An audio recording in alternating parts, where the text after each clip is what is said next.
Um instituto diz que Lula tem 40%, outro diz 37% e um terceiro diz 42%. E aí começa a guerra de narrativas. Qual instituto é mais confiável? Qual a metodologia é melhor? Qual resultado favorece qual candidato?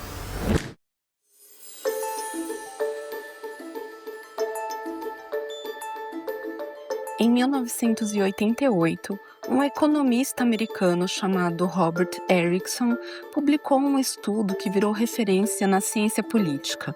Ele mostrou que pesquisas eleitorais feitas com até 6 meses de antecedência tinham quase zero poder preditivo. O que mudava o resultado era o que acontecia no intervalo: escândalos, crises econômicas, alianças, debates.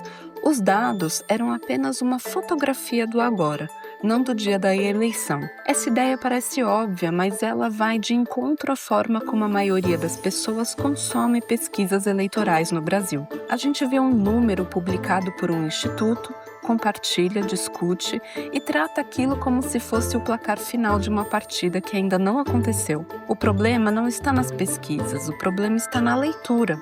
Eu sou a Ana Carolina e esse é o Entre Linhas, o podcast da Inteligov.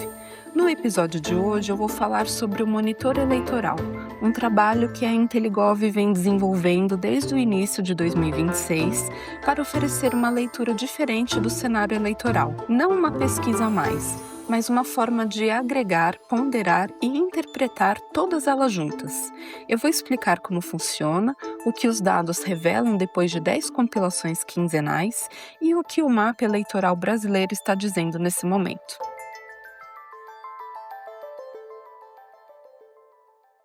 Toda vez que uma pesquisa é divulgada, o debate se repete. Um instituto diz que Lula tem 40%, outro diz 37% e um terceiro diz 42%. E aí começa a guerra de narrativas. Qual instituto é mais confiável? Qual a metodologia é melhor? Qual resultado favorece qual candidato? O que fica de lado nessa discussão é uma pergunta mais útil: o que esses números juntos estão dizendo?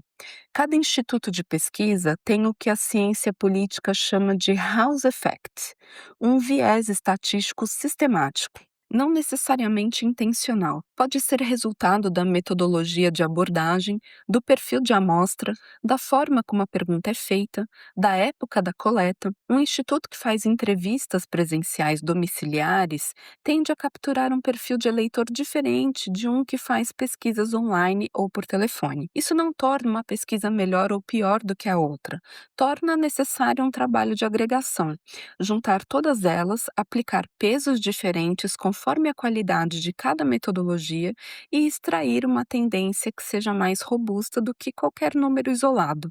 E é exatamente isso que o Monitor Eleitoral faz. O Monitor Eleitoral é um projeto liderado pelo professor Leandro Terra Adriano, analista de risco político e doutor em ciência política pela Universidade Federal de Minas Gerais. Ele compila e interpreta a cada quinzena todas as pesquisas eleitorais registradas no TSE para presidente e governadores. O sistema de origem é o PESC-L, plataforma pública do Tribunal Superior Eleitoral, onde todos os institutos registrados são obrigados a depositar seus levantamentos. É de lá que os dados vêm. Mas o trabalho não é simplesmente juntar os números. A metodologia aplica pesos diferenciados conforme o modo de coleta. Entrevistas presenciais domiciliares têm peso pleno. Pesquisas por telefone perdem 30% do peso. Levantamentos online perdem 45%. Isso porque a evidência acumulada mostra que diferentes formas de abordagem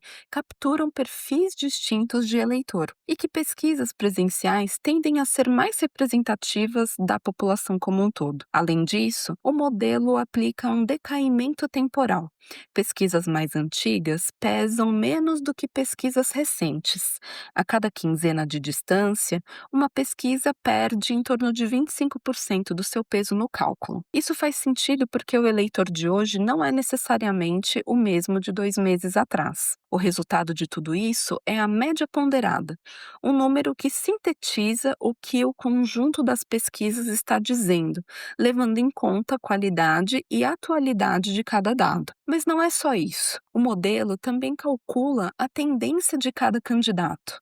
Quantos pontos percentuais, em média, aquele candidato está ganhando ou perdendo por quinzena? É aqui que a leitura fica mais interessante, porque tendência diz muito mais do que posição. Por exemplo, um candidato que está em terceiro lugar com tendência positiva de 5% por quinzena está em uma trajetória muito diferente de outro que está em segundo lugar com tendência negativa. O placar de hoje não é o placar de amanhã. Desde o início do ano, o Monitor Eleitoral já publicou 10 compilações quinzenais e 5 relatórios de nowcasting. No total, mais de 360 pesquisas eleitorais já foram processadas pelo modelo, e alguns padrões começam a aparecer. Na disputa pela presidência, Lula segue na liderança desde a primeira compilação, com média ponderada em torno de 38 a 39%. O que chama atenção não é a posição, é a estabilidade. Ao longo de 6 meses de pesquisas, o presidente se manteve dentro de um intervalo estreito, com tendência oscilando entre levemente positiva e levemente negativa, sem grandes variações. Flávio Bolsonaro, que apareceu desde o início como segundo colocado, oscilou mais. Houve momentos de tendência positiva expressiva, chegou a registrar 2,7% positivo por quinzena em algumas edições, e momentos de estabilização. Nas últimas compilações, a tendência voltou a ser levemente negativa. O terceiro lugar virou o campo mais volátil da corrida presidencial. Ao longo dos meses, diferentes nomes ocuparam essa posição. Tarcísio de Freitas no início, depois Michele Bolsonaro, Fernando Haddad, com uma entrada expressiva e tendência de quase 13% positivo por quinzena, Tereza Cristina chegando e saindo rapidamente e agora Damares Alves aparecendo em pesquisa única. Esse movimento no terceiro lugar diz muito sobre como o campo ainda está em disputa e sobre como fatores externos ao modelo interferem nas intenções de voto. E é aqui que o nowcasting entra. O nowcasting é uma ferramenta que vai além da agregação das pesquisas. O nome vem da fusão de now e forecasting. É uma estimativa do cenário atual que incorpora informações que ainda não se refletiram completamente nas pesquisas. Pense assim: quando um escândalo vem a público hoje, as pesquisas de amanhã já capturam parte disso, mas as pesquisas de ontem, que já estão no banco de dados, não capturam nada. O nowcasting tenta corrigir essa defasagem, incorporando fatos recentes, como escândalos, alianças e decisões judiciais, e estimando como eles provavelmente estão afetando o eleitor antes que as próximas pesquisas confirmem. Uma das ferramentas do nowcasting é o índice de definição do pleito, uma métrica que varia de 0 a 1 e indica o quanto uma disputa está consolidada. Quanto mais próximo de um, mais clara a tendência e maior a confiança no cenário apontado como principal. Quanto mais próximo de zero, mais fragmentada e imprevisível está a corrida. Na quinta iteração do nowcasting, publicada em julho de 2026, o índice para a presidência caiu de 0,665 para 0,561, o que significa que a disputa ficou menos legível do que estava um mês antes. E não foi só no topo. 17 dos 28 pleitos analisados registraram queda no índice. O mapa eleitoral como um todo ficou mais complexo, não mais simples. Isso é importante porque vai na contramão da narrativa que costuma circular nos meses que antecedem uma eleição, a de que o cenário vai se consolidando com o tempo. A realidade que os dados mostram é outra. À medida que o campo político se movimenta, candidaturas se definem, alianças se formam e o debate público se intensifica. O grau de incerteza pode aumentar em vez de diminuir. A disputa presencial costuma dominar a cobertura eleitoral, mas os governos estaduais têm dinâmicas próprias, e algumas delas são mais reveladoras do que qualquer número da corrida nacional. Nos 10 compilados e 5 nowcastings do Monitor Eleitoral, alguns padrões estaduais chamam a atenção. No sul do país, os cenários são mais definidos. Jorginho Melo, em Santa Catarina, acumula mais de 53% de média ponderada há várias edições, com o estado atingindo o teto do índice de definição em mais de uma iteração. No Rio Grande do Sul, Luciano Zucco lidera de forma consistente, embora a disputa com Juliana Brizola mantenha alguma competitividade. No Paraná, Sérgio Moro aparece à frente, mas com margem menor e pleito ainda classificado como de baixa definição. No Nordeste, o quadro é bem diferente. Ceará, Pernambuco, Paraíba e Pará estão em empate técnico na 10ª compilação.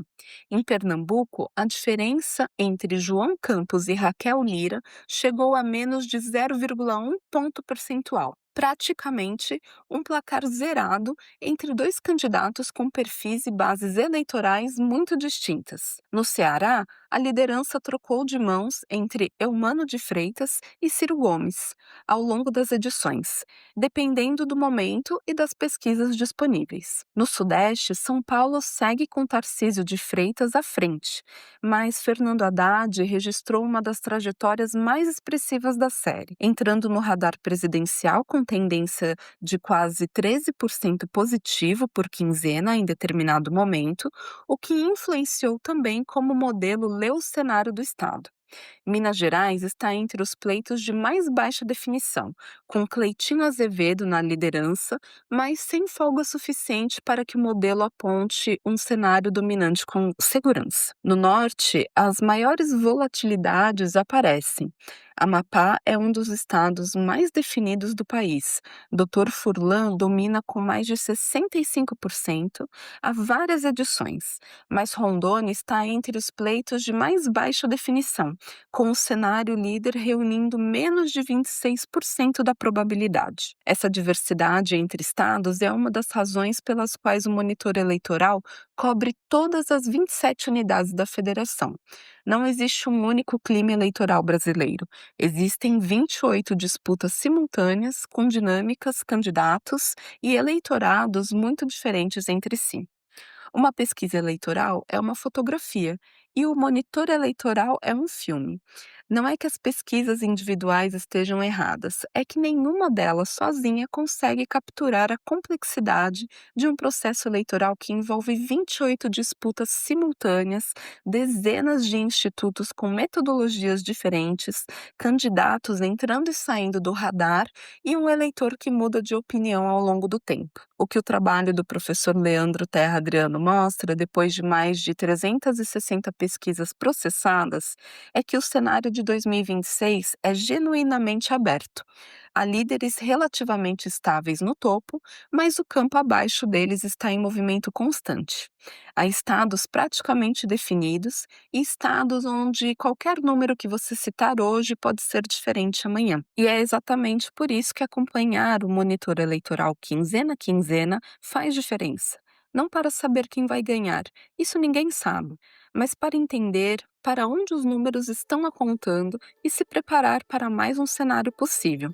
Se você quer acompanhar as próximas edições do Monitor Eleitoral, o material está disponível no site da Inteligov, www.inteligov.com.br. E se você ainda não conhece a Inteligov, acesse o link aqui na descrição desse episódio e já agenda uma demonstração também para conhecer a plataforma. Se inscreva no canal, ative o sininho para não perder mais nenhum episódio e compartilhe esse conteúdo com quem também quer entender o que está realmente em jogo nas eleições de 2026. Eu te espero no próximo programa. Até lá!